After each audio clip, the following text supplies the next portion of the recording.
القايد ما بغاش يعطيني الشهادة الإدارية، أشنو ندير؟ غادي تقول للقايد: سعادة القايد، بكل أدب واحترام لسيادتكم، أعطيني المبرر علاش ما ناخدش شهادة إدارية كتابيا.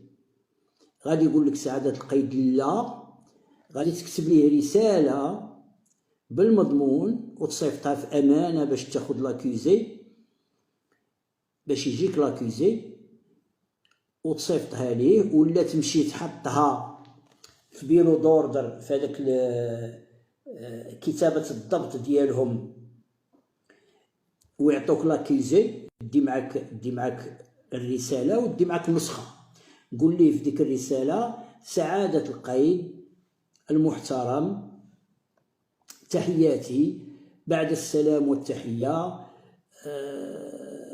كنطلب منك تعطيني، أنا طلبتك تعطيني شهادة إدارية ورفضتي، كنطلب منك تعطيني، ترد عليا وتقول لي علاش رفضتي، شنو السبب، وأنا كمواطن كنقبل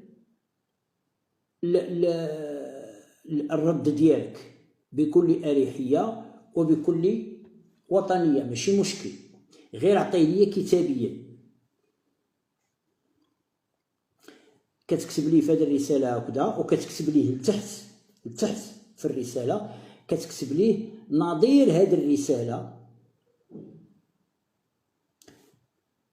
سأرسله للسيد العامل والسيد رئيس الجماعة، بارك عليه، غير السيد العامل والسيد رئيس الجماعة، تعال من بعد قول لي الداخلية.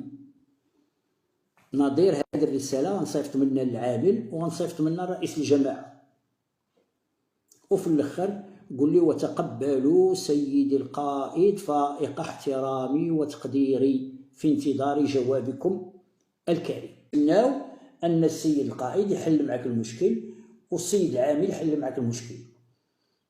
كان عندك حق تاخد شهادة إدارية يعطيوها لك، ما كانش عندك حق يقولوا لك علاش، صافي.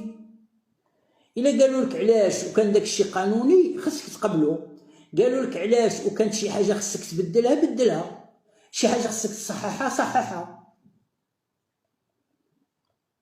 شي حاجة كتخالف فيها انت القانون راه القانون غيسري عليك ويسري على الجميع. المهم خصهم يجاوبوا،